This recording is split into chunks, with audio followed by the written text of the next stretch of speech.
বাইডেনৰ প্ৰেছ কনফাৰেন্সতো নাম কৈ প্ৰশ্ন সোধে, নাম কৈ প্ৰশ্ন সোধাটো এটা part of the protocol standard. গতিকে আজিৰ পৰা মোক সুধিলে কৈ দিব, কেতিয়াবা মোৰো গণ্ডগোল হৈ যায়, মই প্ৰতিদিন বুলি কাবাক কৈ দিওঁ, কাবাক বুলি কাবাক কৈ দিওঁ, তাতে ময়ো পিন পইণ্ট হৈ থাকিব পাৰোঁ, হয়নে? গতিকে মোৰো দৰকাৰ, মোক পিছত কয় যে দাদা আপুনি এইটো প্ৰতিদিনৰ কথা এনে ক'লে, এইটো প্ৰতিদিন নহয়। আৰু মই কেনেকৈ জানো? গতিকে এইকাৰণে নামটো কৈ দিব, হয়নে?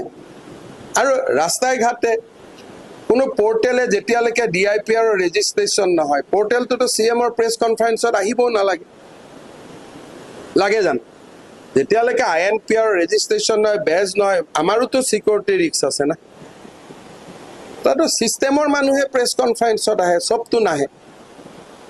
গতিকে সেইকাৰণে কোনো কথা নাই, প্ৰেছ ক্লাবে মোৰ ওপৰতে ডিচিশ্যন লৈ দিলে। আৰে বাবা, মোৰ ওপৰতো ডিচিশ্যন লৈছে, কিন্তু শ্বাহজালালৰ ওপৰত ডিচিশ্যন ল'ব পাৰিবনে নাই?